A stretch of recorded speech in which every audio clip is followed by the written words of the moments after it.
Autre.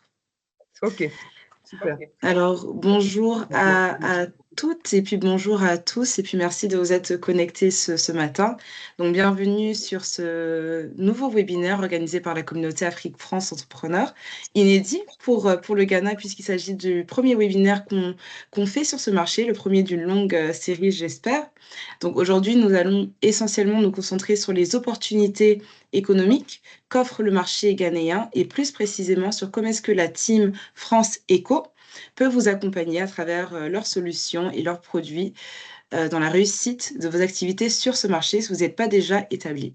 Alors, donc, je m'appelle Anne-Marie Matailly, je suis chef de projet Afrique au sein des équipes Euroquity donc de BPI France, donc rattachée à la direction des affaires internationales et européennes. Et j'ai aussi le plaisir d'être responsable de l'initiative Afrique-France Entrepreneurs. Et je suis ravie de modérer cette session aujourd'hui autour donc, de cette thématique. Alors peut-être avant de débuter le webinaire, si c'est la première fois pour certains d'entre vous que vous participez à une session Afrique-France Entrepreneur, je voulais juste vous partager quelques éléments de contexte vis-à-vis de cette initiative. Alors donc, ça fait maintenant 2 ans que l'initiative elle a été lancée. Aujourd'hui, c'est Afrique-France Entrepreneur, c'est à la fois une communauté physique, mais aussi une communauté en fait digitale qui regroupe des entreprises multisectorielles, donc de l'agri-agro, de l'énergie, des infrastructures, jusqu'aux secteurs les plus niches comme les industries créatives et culturelles. Donc aujourd'hui, on rassemble donc 500 entreprises africaines et françaises qui sont désireuses de se servir de ce réseau digital et physique pour pouvoir nouer des partenariats avec d'autres membres de la communauté. Donc, bien évidemment, vous aurez compris que donc il y a cette composante donc interface pour les sociétés, il y a cette composante donc matching B2B entre les sociétés, mais il y a aussi un deuxième élément qui est très crucial par rapport à cette initiative, c'est à travers des webinaires comme celui d'aujourd'hui de vous permettre d'avoir une meilleure compréhension, une meilleure visibilité de l'ensemble des offres qui vous soient accessibles au sein de la Team France pour pouvoir mener à la croissance de vos activités ou sinon à l'internationalisation de ces dernières. Donc, aux côtés de BPI France, et puis d'ailleurs, vous le voyez un peu sur la fiche d'aujourd'hui, aux côtés de BPI France, nous avons également donc, comme partenaire le groupe AFD, donc avec l'Agence française de développement, Proparco, Digital Africa, Expertise France. Nous avons également à nos côtés donc, le réseau des chambres de commerce en Afrique. Nous avons bien évidemment le réseau des ambassades de France en Afrique et last but not least, Business France aussi, donc à nos côtés. Et puis, dans certains pays, nous sommes également ravis d'avoir donc le soutien du comité des conseillers du commerce extérieur français, comme, voilà, comme au Ghana. Donc, pour terminer, peut-être pour donner un aperçu de la manière dont cette session va s'organiser, dans un premier temps, nous allons donc accueillir donc nos intervenants que je vais présenter d'ici quelques secondes, qui vont donner du coup un aperçu des opportunités macroéconomiques ou bien des opportunités qui sont à votre disposition à travers leurs produits respectifs. Et ensuite, on aura un deuxième temps qui sera plutôt consacré à vous, entrepreneurs. Donc, n'hésitez pas à vous saisir donc, de la conversation, de l'option chat donc, de cette réunion pour poser vos questions, pour vous présenter et interagir du coup avec nos intervenants.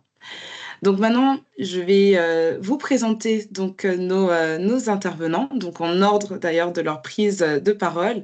Nous avons tout d'abord Jean-Noël Blanc, donc chef du service économique, donc rattaché à l'ambassade de France et à la direction générale du Trésor. Merci beaucoup Jean-Noël d'être là. Nous avons également Carole Ramila, donc, qui est présidente du comité des conseillers du commerce extérieur de France au Ghana. Merci encore, Carole, pour ta présence. Et nous avons enfin Maxine Reindorf-Partey, directrice générale de la Chambre de commerce et de l'industrie France-Ghana. Et merci encore, Maxine. Alors, donc, il ne me reste plus qu'à vous céder la parole, et plus spécifiquement Jean-Noël, pour peut-être avoir un aperçu macroéconomique du Ghana. Oui, merci Anne-Marelle. Bonjour à toutes et tous. Donc, je suis effectivement en poste ici à l'ambassade depuis le 1er septembre 2022. Et donc, avec le recul, je vais pouvoir vous parler de la situation macroéconomique et financière du Ghana, donc planter un peu le décor sur cette situation macroéconomique et financière. Le but de la session et de la Team France que vous avez aujourd'hui face à vous, c'est vraiment de vous donner des clés de lecture, à la fois sur la situation, comme je l'indiquais, macroéconomique du Ghana, mais aussi sur les aspects les plus opérationnels, c'est-à-dire comment adresser le marché ghanéen quand on est une entreprise qui n'est pas établie au Ghana. Et donc, effectivement, avec Carole, qui est la présidente du comité des conseillers extérieurs de la France ici, et Maxime Reindorf-Partey, qui est la délégataire de Business France au Ghana, et qui est la directrice de la Chambre, on sera en mesure de vous donner ces clés de lecture et comment adresser le marché ghanéen de manière opérationnelle. Alors, peut-être vous dire aussi qu'on va vous donner une appréciation de situation qu'on espère la plus objective possible pour que précisément vous ayez ces clés de lecture et que vous puissiez vous positionner sur un futur investissement au Ghana. Alors, le Ghana est un pays qui est en situation de crise économique et de l'endettement surtout depuis 2022. Ce qui n'est pas une surprise parce que c'est le cas de beaucoup de pays africains, mais précisément parce qu'il est en situation de crise, à un moment donné, il va sortir de cette crise. Et les opportunités d'affaires, elles peuvent aussi se repérer au moment des crises, puisque, et c'est un peu le message que je voudrais faire passer en premier, c'est de venir explorer ce pays. Parce que c'est un pays qui présente des caractéristiques très spécifiques. D'abord, c'est un pays anglo-saxon.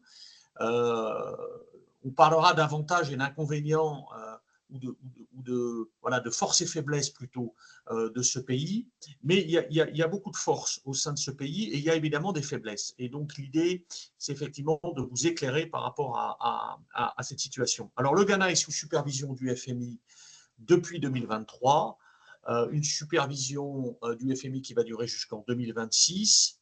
Qu'est-ce que ça signifie concrètement? Ça signifie que le Ghana n'a plus accès en tant qu'État au marché des capitaux internationaux. Il ne peut plus emprunter puisqu'il a fait défaut sur ses dettes.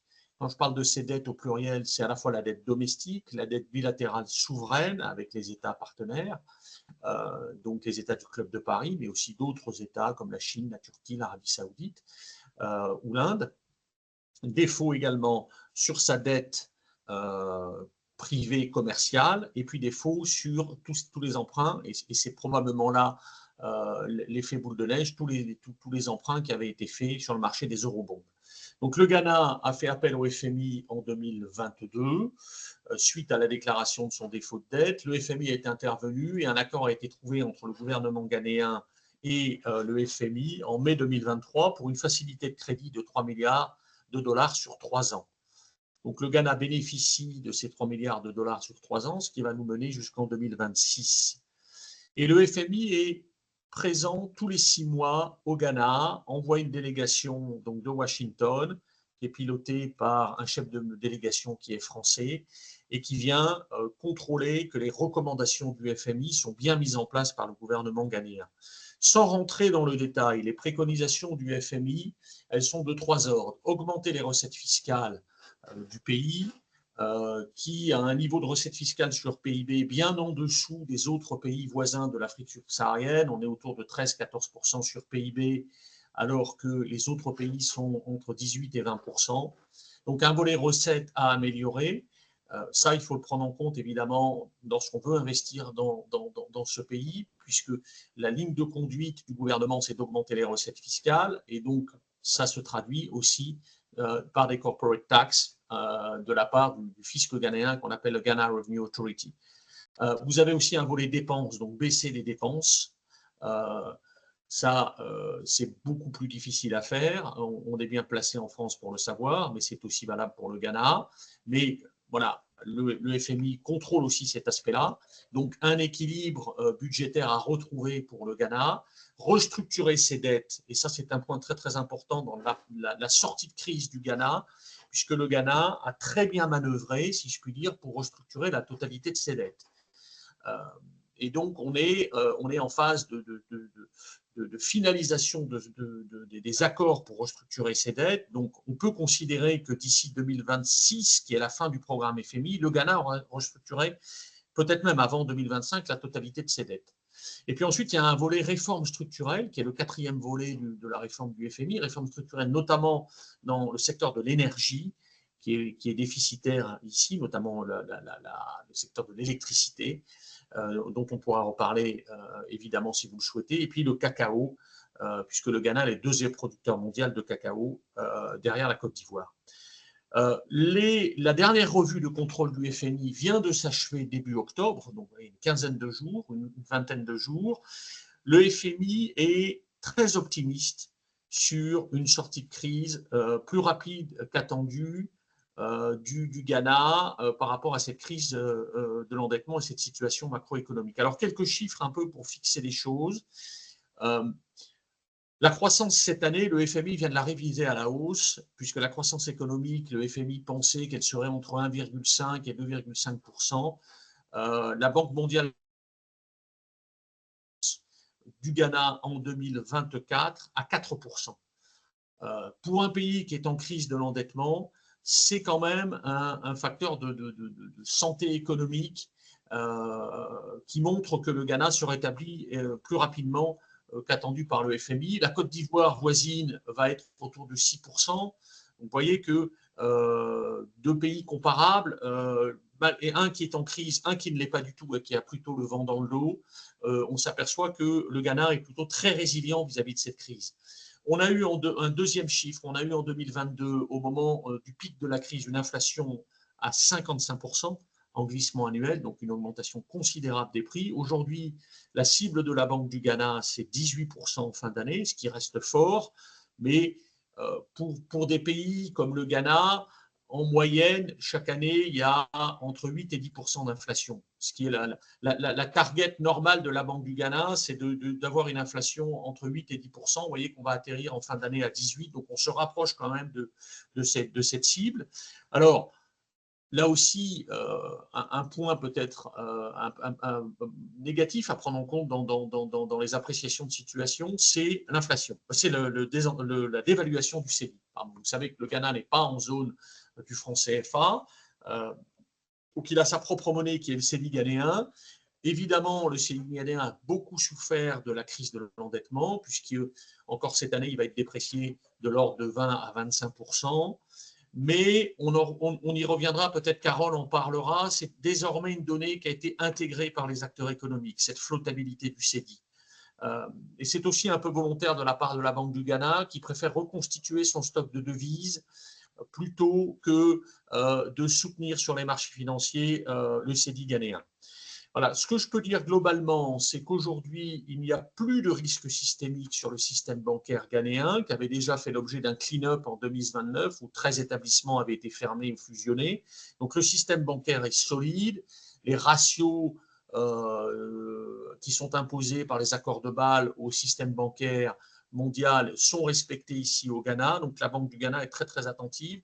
Donc on a à la fois un système bancaire qui n'est plus en risque systémique, une restructuration de la dette qui est très bien engagée, des indicateurs macroéconomiques qui sont très bien orientés, et donc une appréciation plutôt très, très positive et globalement très positive du FMI, avec quand même un point d'attention, c'est que le Ghana n'a pas pour l'instant engagé les réformes structurelles dont je parlais à hauteur de ce qu'espérait le FMI, notamment dans le domaine de l'énergie et du cacao, qui sont cruciales pour ce pays.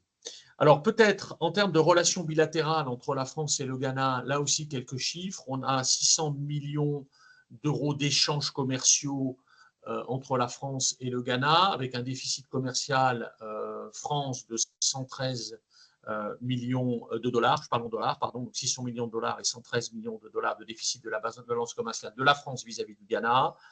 On a un stock d'investissement direct étranger français de 2 milliards de dollars ici au Ghana. On a une soixantaine d'entreprises, je laisserai Carole en parler. Et peut-être pour terminer cette première partie, dire que c'est un pays de 34 millions d'habitants, qu'on aura 50 en 2050, qui est la troisième économie de la CEDEAO. La première étant le Nigeria, mais je mets vraiment le Nigeria à part, compte tenu de l'effet masse que représente ce pays. Donc le Ghana était deuxième avant la crise, il est passé troisième derrière la Côte d'Ivoire. mais ça veut dire que c'est un pays qui a des potentialités. D'autant plus, et je terminerai peut-être par ça, que c'est une démocratie apaisée, installée depuis 1992. Les élections présidentielles ont lieu le 7 décembre prochain.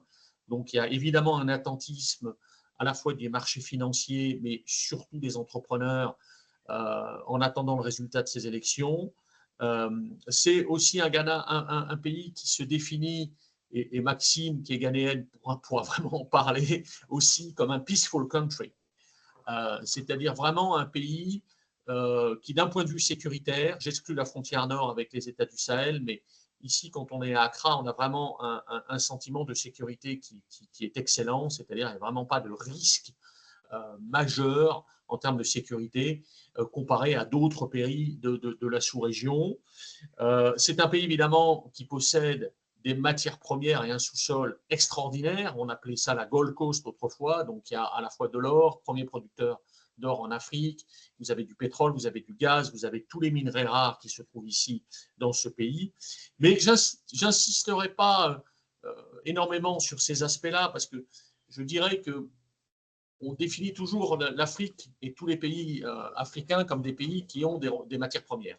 En fait, ici, je dirais que ce qui fait la différence, c'est le capital humain et le capital technologique. C'est-à-dire que c'est un pays où vous avez une main-d'œuvre qui est ouvriyeuse, qui est éduquée, qui est disciplinée, qui est travailleuse. Et je pense que ça, c'est un facteur extrêmement important, en plus du fait que ce soit un pays sécurisé et apaisé. Capital technologique, j'en parlais. Le Ghana a été choisi par Google pour être le premier lab en Afrique en termes d'intelligence artificielle. Pour vous dire qu'ici, vous avez des chercheurs et vous avez un investissement technologique qui est très important. Il y a un dynamisme sur les nouvelles technologies qu'on trouve dans la population ghanéenne qui est extrêmement fort. Alors, les défauts, puisque là, j'ai parlé de quelques qualités, les défauts, ça reste un pays bureaucratique. Mais là aussi, je dirais qu'on est assez bien placé pour savoir ce qu'est un pays bureaucratique, avec des processus qui peuvent être longs. Un climat des affaires qui n'est pas facile à appréhender, avec un accès au marché qui est compliqué. Mais une fois qu'on a passé cette étape d'accéder au marché, on peut faire des affaires et on fait des affaires au Ghana. Les entreprises qui sont établies de longue date ici pourraient en témoigner, même s'il y a toujours une complexité de l'environnement, j'allais dire, socio-économique liée à cette bureaucratisation. Et puis, on a ce qu'on appelle le contenu local, hein, c'est-à-dire une forme de préférence nationale à la fois dans les emplois, mais aussi maintenant dans les capitaux qui sont investis au Ghana avec voilà, presque une obligation de faire une joint venture avec un partenaire ghanéen. Alors, c'est une contrainte, mais c'est aussi un gros avantage parce que le partenaire ghanéen, l'associé, il connaît l'écosystème ghanéen. Alors que vous, si vous arrivez sans connaître cet écosystème, c'est quasiment impossible de s'implanter au Ghana. Voilà, donc je dirais un pays à explorer parce qu'il va sortir de crise, et c'est peut-être précisément parce qu'il va sortir de crise qu'il faut venir voir ce pays, ses potentialités, et éventuellement y investir. Et c'est sur ce dernier mot que je laisse la parole à Carole, qui va vous en dire un peu plus d'un point de vue opérationnel. Merci à vous. Merci beaucoup. Merci beaucoup, Jean-Noël. Tu as dit beaucoup déjà. Hein. Tu as dit pas mal de choses. Merci beaucoup. Alors, je vais me présenter rapidement. Donc, Carole Ramella, présidente du comité des conseils extérieurs de la France au Ghana depuis février cette année, mais un comité que j'ai rejoint en 2016. Alors, je suis camerounaise d'origine, établie au Ghana depuis 13 ans, où j'ai créé mon entreprise de conseil en levée de fonds. Donc voilà, j'ai fait partie de ces entrepreneurs français qui ont sauté le pas, qui sont installés au Ghana. Et là où je rejoins Jean-Noël, c'est qu'effectivement, il faut un certain temps pour bien appréhender l'environnement, bien comprendre comment les choses fonctionnent. Mais une fois que c'est intégré et qu'on a les bons partenaires, alors effectivement, il y a pas mal d'opportunités à saisir. L'une des premières opportunités sur laquelle je veux insister, c'est la position du Ghana. Le Ghana est un pays anglophone entouré de pays francophones. Et donc, en s'installant au Ghana, en opérant à partir du Ghana, vous avez non seulement accès aux pays d'Afrique de l'Ouest, et notamment la Côte d'Ivoire qui est à côté, le Nigeria, enfin la Côte d'Ivoire qui est à côté, le Bénin, le Togo, et un peu plus loin, le Sénégal n'est qu'à 3 heures de vol.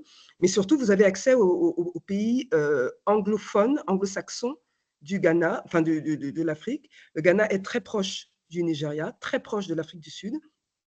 Et il y a des liens très réguliers avec l'Afrique de l'Est, notamment le Kenya, la Zambie. Ce sont des pays ou des opérateurs qui explorent aussi l'Afrique de l'Ouest via le Ghana, évidemment pour des raisons de barrière de la langue, enfin, justement, que tout le monde parle anglais.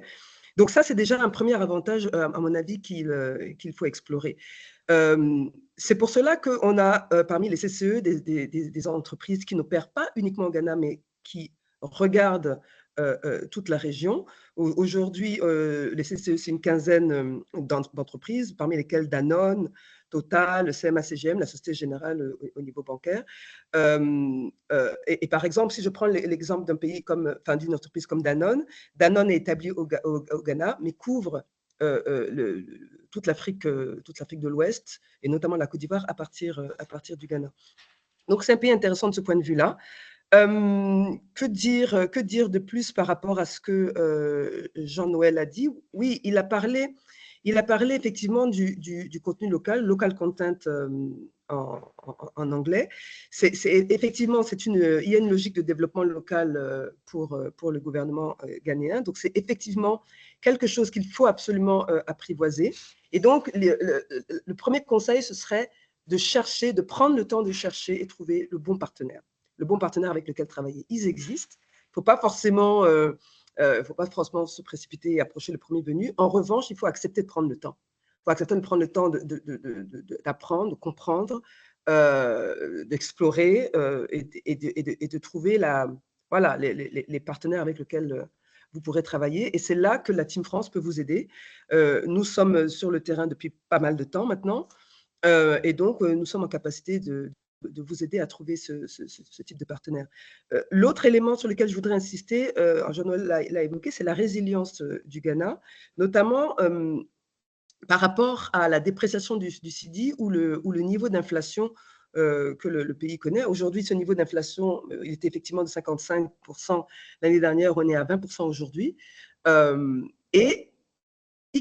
Donc, les entreprises ont intégré cet élément, mais les consommateurs, les Ghanéens également. Je vais juste vous donner un exemple. En juillet, pas mal d'opérateurs de la grande distribution ont augmenté les prix en moyenne de 20%. Ça n'a eu absolument aucun impact sur les volumes. Ce qui prouve non seulement qu'effectivement les fondamentaux économiques sont là, les gens continuent de consommer. Si vous venez à Accra et que vous tournez dans les restaurants, tout est plein. Mais c'est une consommation qui ne se limite pas à la classe moyenne ou élevée, mais que l'on retrouve absolument à tous les niveaux et qui montre effectivement la résilience des Ghanéens et des consommateurs. Donc, les opportunités sont là parce que les fondamentaux économiques sont là. Et donc, je vous invite réellement à explorer ces opportunités-là. Voilà, à mon niveau, c'est tout ce que je voulais dire pour le moment, mais je serais ravie de répondre à toute question que vous pourriez avoir par rapport à ce pays. Merci beaucoup, Carole, et puis merci beaucoup, Jean-Noël. Alors effectivement, Jean-Noël a bien posé le cadre. Carole a commencé à parler, de certains services, en fait, qui sont à disposition des entreprises françaises. Peut-être pour compléter, du coup, la prise de parole, donc, de Carole, Maxine, est-ce que tu souhaiterais nous en dire plus sur la chambre de commerce, France-Ghana et notamment sur, les produits que vous avez à proposer? D'accord, d'accord. Bon, tout d'abord, merci beaucoup, Jean-Noël et Carole. Je pense que vous avez déjà donné une très bonne aperçu sur la situation macroéconomique du Ghana. Je vais me présenter assez rapidement. Donc, je m'appelle Maxine Rinder-Partey. Je suis la nouvelle directrice générale de CCI France Ghana. Donc, je suis d'origine ghanéenne. Je viens de rentrer il y a 1 an. J'ai habité 12 ans en France. Et je travaille à l'ambassade du Ghana en France. Donc, en fait, j'ai la connaissance de les deux les deux écosystèmes d'investissement. Donc, en fait, la Chambre de commerce et industrie France-Ghana. Donc, nous sommes une association privée qui réunit des entreprises et de professionnels de nombreux secteurs de l'économie ghanéenne qui souhaitent développer leurs activités au Ghana ou en France ou à l'étranger. Donc, nous soutenons le développement des entreprises françaises et ghanéennes en stimulant et facilitant le flux d'échanges commerciaux entre la France et le Ghana. Donc, la CCI fait partie de Team Export et est délégataire de Business France à Abidjan. Et nous sommes en mesure d'accompagner les entreprises françaises sur vos projets d'import-export, comme la prospection, la création d'entreprises et l'implantation sur les marchés ghanéens. Donc, nous étions créés en 2014, donc ça fait 10 ans déjà. Donc, en fait, la CCI France-Ghana nous consiste de plus de 130 membres. Donc, nous avons des entreprises et de professionnels dans de secteurs divers, ainsi que de profils des entreprises diverses. Donc, nous avons de multinationaux, de TPI, de PME, ainsi que des entrepreneurs et des individuels. Donc, nous avons de packages d'adhésion pour tous. Donc, nous sommes également la plus grande chambre bilatérale européenne au Ghana. Et par rapport de notre équipe, nous avons également une équipe bilingue basée à Accra. Et comme Jean-Noël a évoqué lors de sa présentation, nous avons une forte connaissance de l'écosystème ghanéen, qui est également très important pour vraiment naviguer le terrain. Donc, en fait, l'équipe sera en mesure de vous accompagner sur des services dans le domaine du développement commercial. Donc, tout ce qui concerne, par exemple, la diagnostic du marché, les études de marché, le test de marché, la certification des produits, la prospection du marché, l'organisation de missions, l'organisation de rendez-vous, la logistique et la transportation et aussi la location des espaces et de coworking. Donc, par exemple, au sein de nos locaux à CCI France-Ghana, nous avons aussi un espace qui s'appelle le Booster que les entrepreneurs ou même les PME peuvent louer. Donc, si vous avez besoin de plus d'informations, vous pouvez nous contacter à info@ccifranceghana.com. Merci beaucoup, Voilà. Alors, Maxime. Oui. Anne-Marème, je veux reprendre la parole parce que j'ajouterais qu'effectivement, donc on a une team ici qui est vraiment très très bien implantée pour vous accompagner, parce que la difficulté Oui. pour des entrepreneurs français, moi j'ai coutume de dire que le Ghana n'est pas sur la carte des entrepreneurs français comme un lieu d'investissement. Aujourd'hui, on voit toujours que l'état d'esprit, c'est vraiment l'Afrique francophone. Et je crois, et je suis même intimement persuadé que le Ghana reste un pays avec des opportunités. C'est aussi un hub logistique très, très important. Vous avez un aéroport international ici qui dessert toutes les grandes villes et toutes les grandes capitales, à la fois d'Europe, mais aussi du monde. Vous avez un port qui est un port en eau profonde, qui est le port de Tema, qui est l'un des plus grands ports de la région, en concurrence évidemment avec Lomé, avec Cotonou, et qui reste un point d'appui très fort pour alimenter notamment la région sahélienne. Et donc, je dirais que Maxime et Carole, elles ont les boot underground, donc elles ont les pieds dans le terrain. Et c'est très important dans un pays anglo-saxon, parce que le monde des affaires ici n'est pas dans l'état d'esprit du monde des affaires français. On est beaucoup moins sur le sentiment. Hein, et donc, tout ça, ça demande effectivement une connaissance du terrain qu'on est en mesure de vous apporter pour venir explorer, dans un premier temps, explorer les opportunités de ce très grand pays d'Afrique de l'Ouest. Voilà. Et je pense qu'il y a aussi la mission de l'année prochaine pour les entreprises françaises qui s'intéressent par exemple, de prospecter le marché ghanéen. Nous avons une mission sur le thème de développement durable prévue pour l'année prochaine, fin mai, début juin. Donc, pour les entreprises françaises, ils sont bienvenus de s'inscrire. on va partager la date, mais par exemple, s'il y a même les entreprises qui sont intéressées de prospecter le marché, même avant cette période, ils sont bienvenus. On peut les accueillir entre-temps. Bah, c'est génial. Et puis, c'est noté justement pour la date de cette mission, que j'espère qu'on pourra aussi coupler au lancement officiel de la communauté Afrique-France Entrepreneur. Donc, effectivement, merci beaucoup Maxine, merci beaucoup Carole et merci beaucoup Jean-Noël. Donc là, maintenant, on a terminé la première partie donc, de ce webinaire. Et puis maintenant, bah, je me tourne vers vous, hein, membres de l'audience, entrepreneurs, partenaires. N'hésitez pas à vous servir du coup du chat pour pouvoir poser vos questions ou bien pouvoir vous présenter. Là, comme disait Jean-Noël, vous avez le spectre en fait de la Team France Eco, tant côté conseiller qu'au côté vraiment accompagnement, qu'au côté en fait macro. Donc n'hésitez pas à vous servir voilà, du chat pour poser des questions. Alors moi, j'en ai déjà quelques-unes. Donc si personne ne m'arrête, je vais poser toutes les questions de ce webinaire. Alors effectivement, Jean-Noël, tout à l'heure, tu parlais du fait que malgré les différentes crises, malgré l'inflation, finalement, le Ghana se montrait très résilient et puis faisait même, je pense que tu parlais de 4% de croissance économique anticipée. La question que j'ai dans un premier temps, c'est quels sont les secteurs en fait d'investissement ou bien quels sont les secteurs d'activité qui ont le plus grand potentiel de croissance sur le marché ghanéen? C'est une très bonne question et c'est une question qui dépend évidemment de la taille de l'entreprise qui veut adresser le marché ghanéen. Je dirais que le secteur minier, aujourd'hui, il y a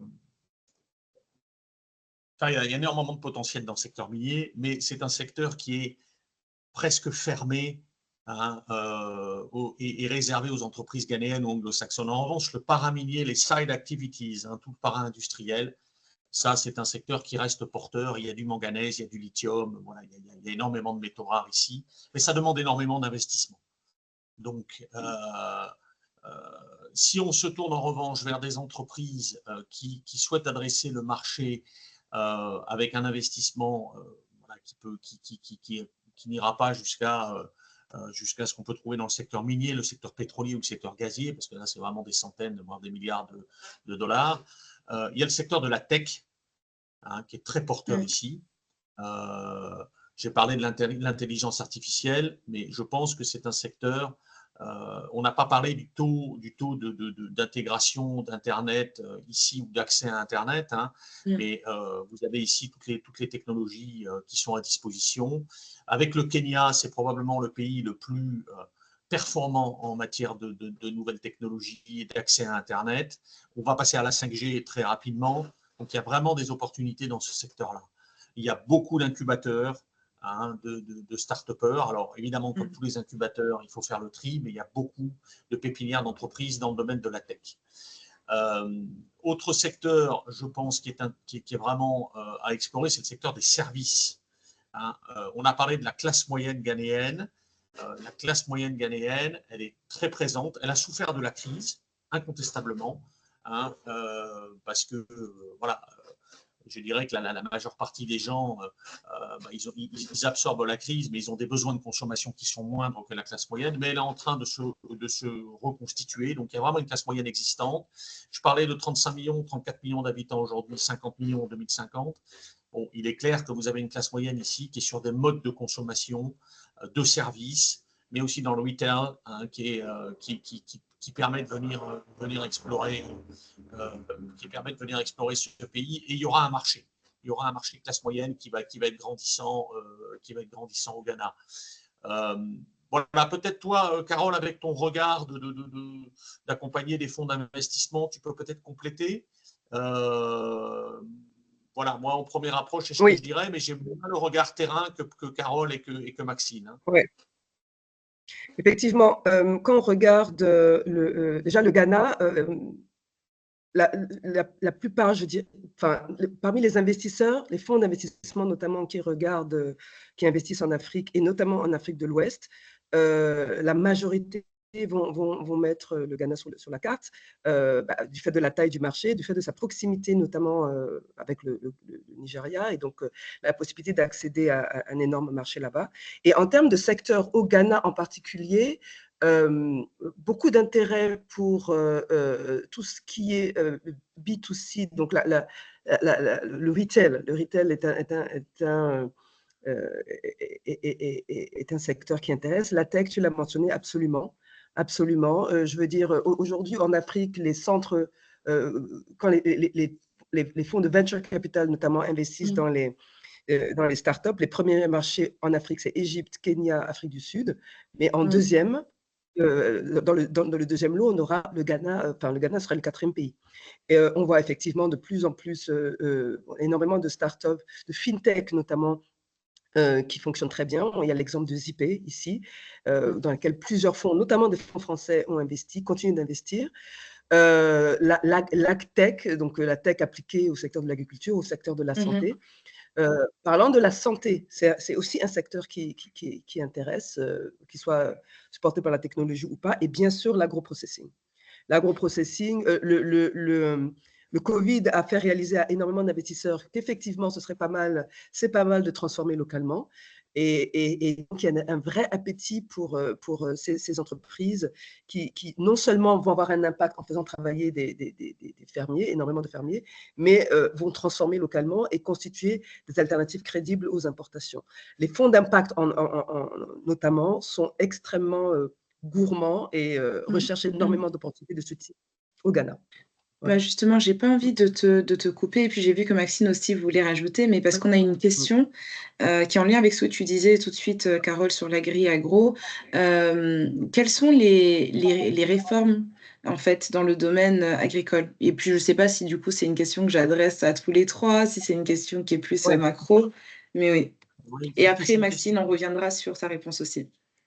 Ouais, alors il y a effectivement le développement de l'agriculture et de l'agrobusiness ici, c'est une des priorités du gouvernement. Il y a la stratégie Plants for Food, hein, et puis la stratégie One District, One Factory, donc où le gouvernement actuel souhaitait, avec la crise, il n'a pas pu le réaliser, mais souhaitait un One District, One Factory, donc dans chaque district qu'il y ait une industrie manufacturière. On a ici trois entreprises majeures dans le domaine agroalimentaire. On a Touton dans le domaine du cacao, on a Golden Exotics, une compagnie fruitière dans le domaine de la banane. Donc, tout ça, c'est complètement concentré sur l'export. Touton a une usine de transformation des fèves de cacao en pâte de cacao, et on a Grelle dans le domaine du caoutchouc. Après, il n'y a pas énormément d'usines de transformation ici au Ghana. On exporte plutôt du brut. Hein, je parlais de Touton, qui a cette petite usine de manufacturing de pâte de cacao. Il y a aussi évidemment le karité. Tout le nord du pays, c'est vraiment que des arbres à karité. Et donc, il y a effectivement cette volonté de processer ici, de manufacturer ici avant l'export. Et alors, également, d'exporter, non pas en Europe sur les marchés européens, mais aussi dans la sous-région, avec la zone de libre-échange du continent africain, puisque le secrétariat général de cette zone de libre-échange, donc ça c'est vraiment un projet de zone de libre-échange pour les 54 pays d'Afrique, le secrétariat général est à Accra.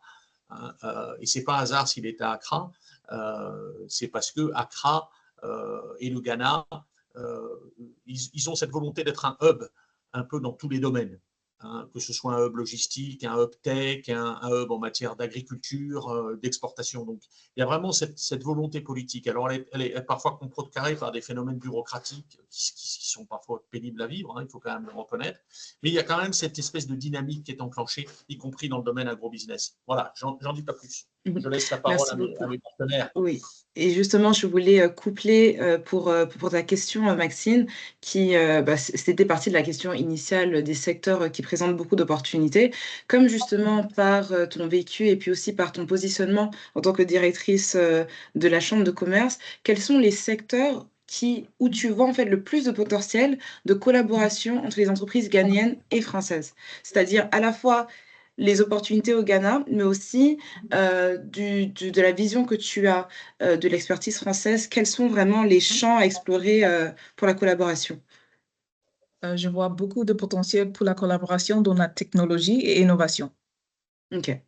Et je pense que, Jean-Noël, si je ne me trompe pas, on a parlé de l'année prochaine, on a le sommet AI, parce que je vois que souvent, nous les Ghanéens, je pense que quand on pense de la France, on pense de les choses typiquement, par exemple, des secteurs comme la mode, la gastronomie. On n'a pas forcément la connaissance pour la France comme des secteurs comme la technologie ou même l'innovation. Je pense on a beaucoup de sensibilisation à faire par rapport de la France. Mais je pense que, par exemple, l'année dernière ou même cette année, j'ai assisté à Vivatech. Et en fait, lors de mon séjour cette année, j'ai vu qu'il y avait un fort potentiel pour les entrepreneurs ghanéens. Et je pense que si on peut, par exemple, faciliter le flux ou même on peut faciliter les échanges entre les entreprises ou même les entrepreneurs ghanéens avec les entrepreneurs français, ça peut vraiment fortifier le lien. Et ça peut vraiment tisser le lien entre les deux secteurs. OK. Voilà. Oui. J'ajouterais aussi, Anne Marem, un secteur qu'il ne faut pas oublier, c'est celui de la ville durable. Oui. Et la business expédition dont parlait Maxime fin mai, début juin, ça va être sur le secteur de la ville durable au sens large, parce que dans ce secteur-là, c'est vraiment là où les besoins se font sentir. Donc, il y a tout le phénomène de rurbanisation avec des grands centres urbains. Il y a Accra, évidemment, mais il y a Takoradi, il y a Tabalé qui est complètement au nord du Ghana, il y a Koumassi. Et donc, il y a des besoins en termes de ville durable. Alors, ça veut dire waste management, ça veut dire technologie associée à la ville durable, ça veut dire éclairage public, ça veut dire voilà, tout ce qui concerne la ville durable. Là, il y a des infrastructures évidemment routières, mais là, on est aussi sur des très gros investissements. Donc, il y a vraiment de la place. Alors, il y a de la place, mais il y a une concurrence au Ghana. Hein, ça, c'est un point que je veux dire. Attention, vous arrivez dans un espace concurrentiel, beaucoup plus, je pense, qu'en Afrique francophone, même si ça change maintenant en Afrique francophone. Hein, je dirais un seul chiffre là aussi, entre 700 entreprises et 1000 entreprises françaises ou entreprises des Français de l'étranger en Côte d'Ivoire, on est à entre 60 et 70 au Ghana. Donc, ça veut dire que la place a été prise par d'autres au Ghana, les Néerlandais, les Allemands, les Américains, les Britanniques, les Chinois qui sont évidemment présents sur ces marchés-là. Mais aussi, on voit maintenant arriver les Turcs, on a les Espagnols, on a les Italiens qui sont implantés de longue date au Ghana dans le secteur de la construction. Donc, vous arrivez dans un univers concurrentiel, mais il y a toujours ces opportunités-là. Voilà, il y a toujours ces opportunités.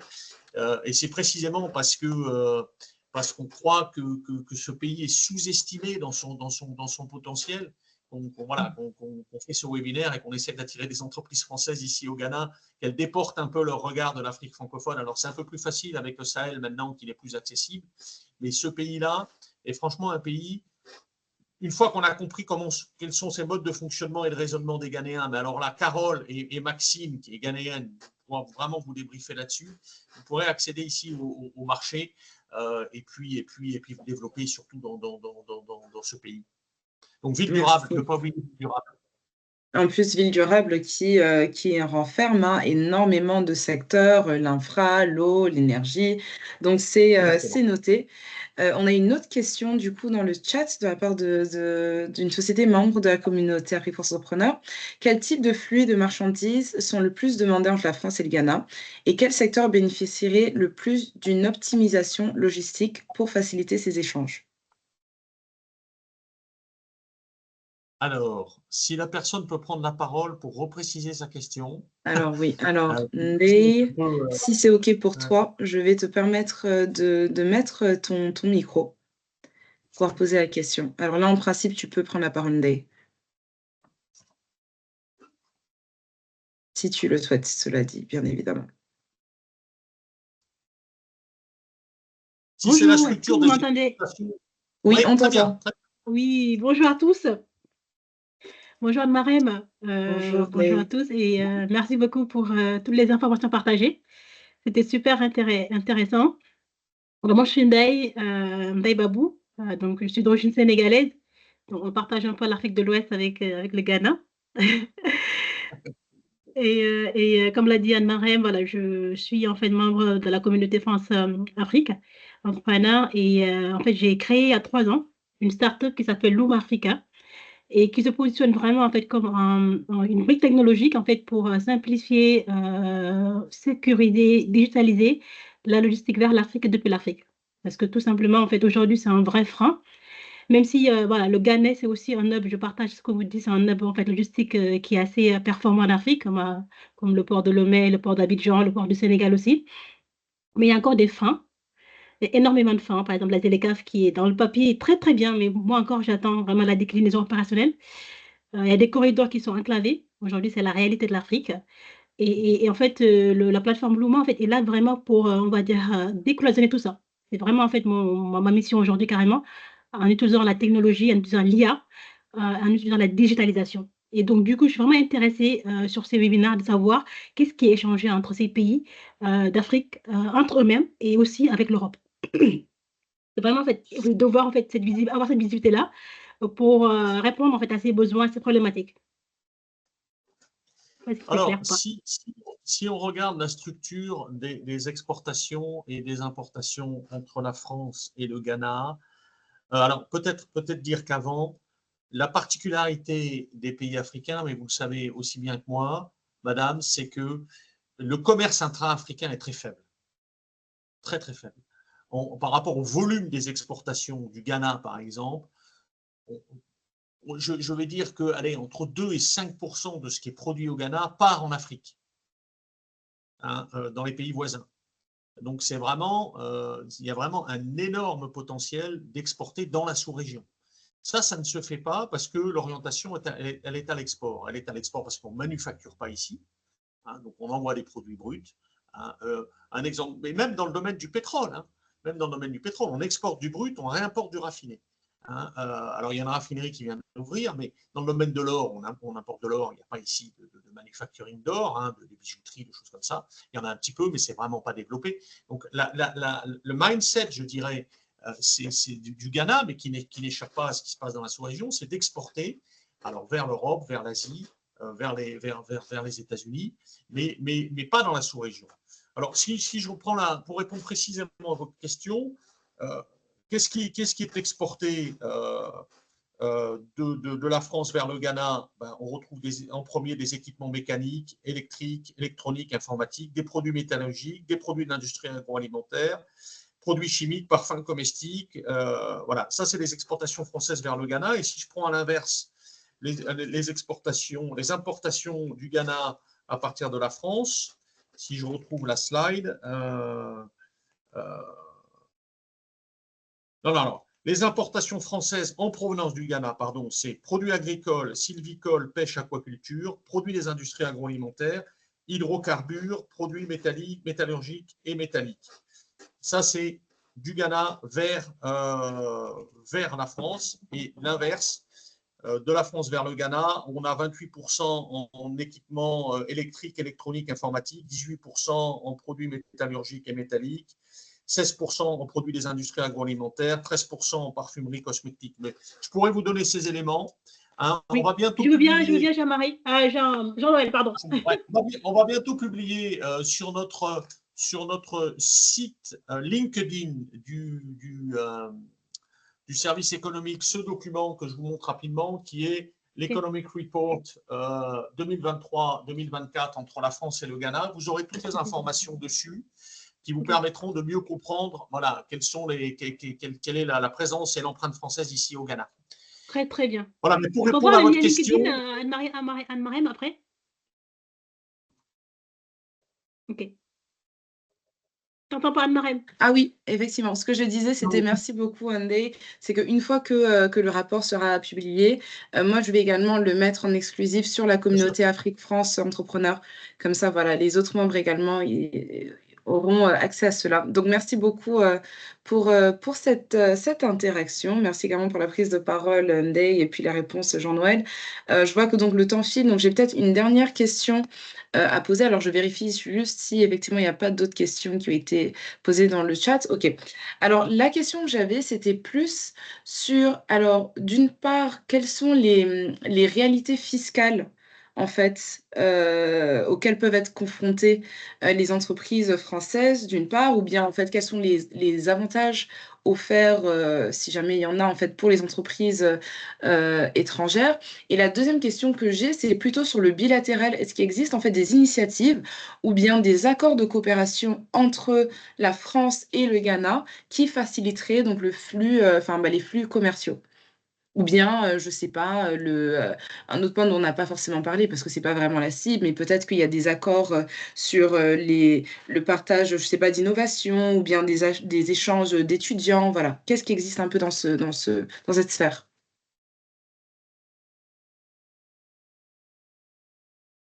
Alors, la réalité fiscale au Ghana. D'accord, on va commencer par parler de. Déjà, il faut contextualiser. En général, Jean-Noël parlait d'attentisme parce qu'il y a les élections qui arrivent. Et en général, quand les élections arrivent, effectivement, nous avons les autorités fiscales qui sont peut-être un peu plus présentes, on va dire, euh, euh, par, enfin, il va peut-être y avoir une hausse des contrôles fiscaux, etc. Maintenant, c'est vrai que c'est un pays, Jean-Noël parlait de bureaucratique, oui, procédurier. Il faut absolument être en règle. Il faut être en règle. Ce n'est pas un pays où on va faire des raccourcis à tout bout de champ. Enfin, il y a ce concept d'un minimum d'ordre, de compliance. La compliance, alors, c'est jamais parfait, mais c'est important de respecter les règles. Donc, le conseil que je donnerais déjà pour toute entreprise qui veut s'installer au Ghana, à partir du moment, notamment par rapport aux questions fiscales, c'est d'employer un conseiller fiscal. Alors, ça peut être quelqu'un des Big Four ou même des cabinets locaux, qui non seulement comprennent les règles, mais ont surtout des relations avec Ghana Revenue Authority. C'est extrêmement important pour que les choses se passent de manière plutôt fluide. Ça ne veut pas dire que ce sont comment dire, il ne s'agit pas forcément effectivement de faire des raccourcis, il s'agit de bien comprendre les règles et d'être dans les meilleures conditions possibles pour les appliquer et pour les respecter. C'est ça qui est important. Et je dirais que par exemple, par rapport à un pays comme le Cameroun, qui est mon pays d'origine, c'est pas du tout ça. C'est beaucoup moins ça, on va dire. Donc voilà le conseil que je donnerais par rapport aux relations avec les autorités fiscales et à l'approche à avoir quand on s'établit au Ghana. Carole, Oui, dire que bon, la corporate tax, c'est 25%, je crois, ici au Ghana. 25%, oui. Ouais. 25%. 25%. La TVA est à 15%. Il y a des droits de douane, évidemment, qui sont appliqués sur les produits qui sont importés, qui sont assez élevés. Et pour répondre à la question d'Anne-Marraine, en termes d'accord, il y a un accord bilatéral qui est l'accord de partenariat économique entre l'Union européenne et le Ghana, qui est pour l'instant un accord temporaire, mais qui se met en place. Il est un peu déséquilibré, c'est-à-dire que le Ghana libéralise les droits de douane sur un certain nombre de produits jusqu'en 2029, donc il y a des tranches de libéralisation. Ça veut dire quoi? Ça veut dire que les droits de douane sont annulés ou sont réduits sur un certain nombre de produits qui sont importés. Et dans l'autre sens, les produits qui sont exportés du Ghana vers l'Union européenne bénéficient de droits de douane à zéro sur un certain nombre de produits. Donc voilà, ça c'est l'accord que je signalerai. Entre l'Union européenne et le Ghana, qui doit être finalisé, parce qu'il est prévu aussi un accord entre l'Union européenne et la CEDEAO, et on n'en est pas encore là. Donc il y a cet accord qui se met en œuvre progressivement, mais qui existe déjà dans un sens, quasiment complètement appliqué entre le Ghana et l'Union européenne, et qui est progressif jusqu'en 2029 entre l'Union européenne vers le Ghana. Et ça concerne évidemment la France. J'ai oublié de mentionner quelque chose qui est un avantage certain du Ghana, notamment par rapport aux pays francophones d'Afrique de l'Ouest, c'est la facilité à transférer les devises. Au Ghana, toute compagnie ou individu peut ouvrir des comptes, non seulement en cedi, mais en euros, en dollars et en livres sterling. C'est aujourd'hui, ma société a des comptes en dollars et en euros au Ghana, et moi personnellement aussi. C'est possible. Et ça facilite énormément les transferts de devises, notamment vers l'Europe ou les États-Unis. Ça, c'est un avantage extrêmement important par rapport notamment à la zone CFA en Afrique de l'Ouest, où je vois les clients au Sénégal ou en Côte d'Ivoire qui ont énormément de mal à transférer, à m'envoyer des euros, par exemple. C'est très compliqué, pour passer par la banque centrale, etc. Ça, c'est un élément qui n'existe pas au Ghana pour le moment, et ça, c'est un autre avantage certain pour des entreprises ici. Merci beaucoup, Maxine, Jean-Noël et Carole. Donc, c'est très intéressant. Bon, la liste de questions ne manque pas, en tout cas de mon côté, mais pour cette première session, je pense qu'on va s'arrêter là. Alors, bon, je ne pourrais pas synthétiser une heure d'échange aussi riche, mais ce que je retiens, c'est qu'effectivement, le Ghana est un pays en fait qui est résilient, malgré donc, comme on a dit, la crise, malgré peut-être les réalités fiscales ou bien malgré, je ne sais pas, les clauses ou bien en fait l'aspect réglementaire mis en place par le gouvernement. Finalement, c'est un pays qui regorge en fait d'énormément d'opportunités qui ne se laissent pas faire, ni sur l'inflation, ni sur le... Voilà, enfin, sur tous les points. Et surtout, en tant qu'entreprise française, ce que je retiens, c'est qu'il y a beaucoup de secteurs voilà, d'opportunités. On a beaucoup parlé de la tech, de l'innovation, on a parlé de l'énorme secteur qui est donc la ville durable. Et on a parlé bien évidemment aussi du secteur minier. Et surtout, en fait, pour surmonter en fait, ces challenges, la Team France est à votre disposition pour cela. Donc, je vais vous laisser d'ici 1 ou 2 secondes donc le mot de fin et puis le mot de conclusion pour chacun d'entre vous. Mais voilà, juste pour redire à nouveau que donc, ce webinaire a été organisé donc, par la communauté Afrique France Entrepreneur. J'ai mis le lien dans le chat, donc n'hésitez pas, si jamais vous n'êtes pas encore inscrit, ou bien si vous êtes déjà membre, bon, c'est qu'on va se retrouver très bientôt pour d'autres webinaires. Et pour information, on se retrouve du coup le 4 novembre avec un webinaire autour de l'agence d'innovation, l'agence plutôt d'investissement, autant pour moi, sud-africaine, qui prendra la parole pour vous parler donc des opportunités en Afrique du Sud. Et on se retrouve le 8 novembre autour d'une discussion sur la tech et l'innovation sur le marché ivoirien. Voilà. Bon, on se ressent sur le Ghana. Jean-Noël, Maxine, Carole, si vous avez un mot de fin. On est tout de suite. Mon mot de fin, c'est venir ici. Voilà, venir voir. Voilà, tous les pays ont une réputation, bonne ou mauvaise, parfois justifiée, parfois injustifiée. Venez au Ghana, explorez, vous verrez, vous serez surpris à la fois par des aspects qui sont que vous auriez pensé plus modernes, mais aussi par des aspects que vous n'imaginez pas. Donc, venez explorer, c'est le moment parce que le pays est en crise, donc, et puis il y a les élections, donc les investissements, c'est difficile de venir en se disant je vais tout de suite investir au Ghana. Il faut prendre du temps, il faut venir. Et c'est le moment de venir. Là, on va sortir de cette crise en 2025.